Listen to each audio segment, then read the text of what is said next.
A healthy 24-year-old soldier returns home from Iraq in 1991. 6 months later, he cannot walk. His hands shake constantly. His memory is gone. Doctors run every test. Everything comes back normal. They tell him it is in his head. He is not alone. 250,000 soldiers have the same symptoms. The Pentagon says they are imagining it, but their children are being born with missing limbs. Something invisible came home from the desert, and for 30 years the government lied about what it was. This is the story of Gulf War syndrome, the invisible poison that destroyed a generation of soldiers, the cover-up that lasted 3 decades, and the shocking truth that finally emerged in 2024. This is medical true crime, and every word is documented. January 1991. Operation Desert Storm begins.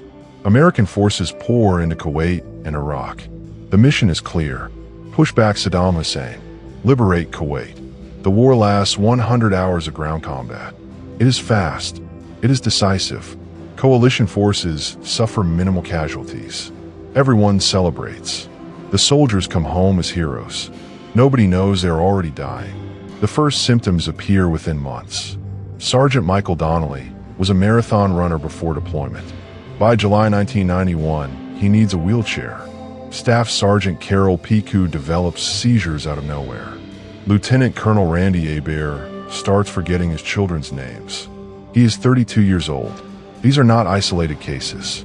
Thousands of veterans report identical problems: chronic fatigue, muscle weakness, cognitive dysfunction, joint pain, respiratory issues, skin rashes, neurological disorders. The military medical system is overwhelmed. Doctors cannot find anything wrong. Blood tests are normal. Brain scans show nothing. Physical exams reveal no disease. But the soldiers keep getting sicker. Some develop rare cancers. Lou Gehrig's disease appears at abnormal rates. Multiple sclerosis, fibromyalgia, conditions that should be uncommon are suddenly epidemic among young, healthy soldiers. Then the children start being born. 1993, 1994, 1995. The babies of Gulf War veterans have catastrophic birth defects, missing eyes, deformed limbs, severe developmental disabilities. The rates are 300% higher than normal population. 3 times as many children born with catastrophic problems. This is not stress. This is not coincidence. This is genetic damage. The Pentagon's response is immediate and clear. Deny everything. In 1992, the Department of Defense releases an official statement. Gulf War syndrome does not exist. The symptoms are psychological: post-traumatic stress disorder, combat fatigue, ancient problems with new names. Veterans are told to seek psychiatric help. Their physical symptoms are dismissed as manifestations of mental illness. The message is brutal. You're not sick. You are weak. But the veterans know better. They form support groups. They compare symptoms. They discover everyone was exposed to the same things. Everyone remembers the same events. After Iraqi chemical weapons depots were bombed, alarms went off. Chemical detection alarms, indicating nerve agent exposure. Soldiers were told the alarms malfunctioned. Put your masks on anyway, just a precaution. But what if the alarms were correct? March 1991, Khamisi Ammunition Depot in Iraq. American engineers blow it up. Massive explosion. Mission accomplished. What they did not know: the depot contained thousands of rockets, filled with sarin gas, a deadly nerve agent. The explosion sent a chemical cloud across the desert. Wind carried it for miles. Tens of thousands of soldiers were in the dispersal zone, breathing it in, absorbing it through skin. Low-level exposure. Not enough to kill, but enough to damage. Sarin is a cholinesterase inhibitor. It disrupts the nervous system. High doses cause convulsions and death, but low doses do something worse. They cause slow, progressive neurological damage. The kind of damage that appears months or years later. The kind that looks like mysterious chronic illness. The kind the Pentagon said did not exist. But there is more to this story. Something even darker. The military knew chemical weapons might be used, so they gave soldiers protection. Experimental protection. Pyridostigmine bromide pills. PB pills for short. Soldiers were ordered to take them 3 times daily. They were told it would protect against nerve gas. They were not told it was experimental. They were not told about side effects. They were not asked for consent. PB pills are also cholinesterase inhibitors, the same category as sarin. The theory was simple. Saturate the body with a weak inhibitor. Then if real nerve gas hits, the damage is reduced. It made sense in theory, but nobody knew what long-term exposure would do. Nobody had tested it properly. The entire Gulf War deployment was the test. Soldiers were unknowing subjects in a mass experiment. Dr. Beatriz Gollum at UC San Diego studied this for years. Her research showed PB pills cause the exact symptoms of Gulf War syndrome, especially when combined with other exposures. Pesticides used to spray tents, DEET insect repellent at high concentrations, smoke from burning oil wells, depleted uranium dust from armor-piercing rounds, and low-level sarin exposure. The combination was toxic, a perfect storm of chemical assault. Veterans started speaking out. They demanded investigations. In 1994, Senator Donald Regal held hearings. Veterans testified. Doctors presented evidence. The Pentagon sent representatives. They denied everything. No chemical exposure occurred. No experimental drugs were given. The veterans are mistaken. The senators were furious. But nothing changed. The military stonewalled. Documents were classified. Records disappeared. The cover-up was systematic. Brian Martin was a healthy 22-year-old Marine. He came home in 1991. By 1995, he was bedridden. Constant pain. Cannot work. Cannot play with his daughter. She was born with spina bifida. He applies for disability benefits. The VA denies his claim. No service connection can be established. His symptoms are not related to Gulf War service. He appeals. Denied again. He fights for 8 years. Finally, in 2003, he gets partial disability. 30% rating. Not enough to live on. This pattern repeats thousands of times. Veterans sick and broke. Families destroyed. The government that sent them to war now abandons them. Some veterans commit suicide. The rate is high. Nobody keeps official count. The deaths are quiet. Individual tragedies that never make headlines. But they add up. They accumulate. They haunt. Investigative journalists start digging in the late 1990s. They obtain classified documents through Freedom of Information Act requests. The documents reveal stunning facts. The military knew about chemical exposure within weeks. Detection logs showed repeated alarms. Weather models tracked the sarin plume. Intelligence reports confirmed depot contents. All of this was known in 1991. All of it was hidden. In 1997, the CIA admits chemical weapons were destroyed at Camisea. They estimate 100,000 troops may have been exposed. This is a major reversal, but the Pentagon still denies it caused illness. They claim exposure levels were too low, not enough to cause harm. Veterans are still imagining their symptoms, despite now admitting the exposure happened.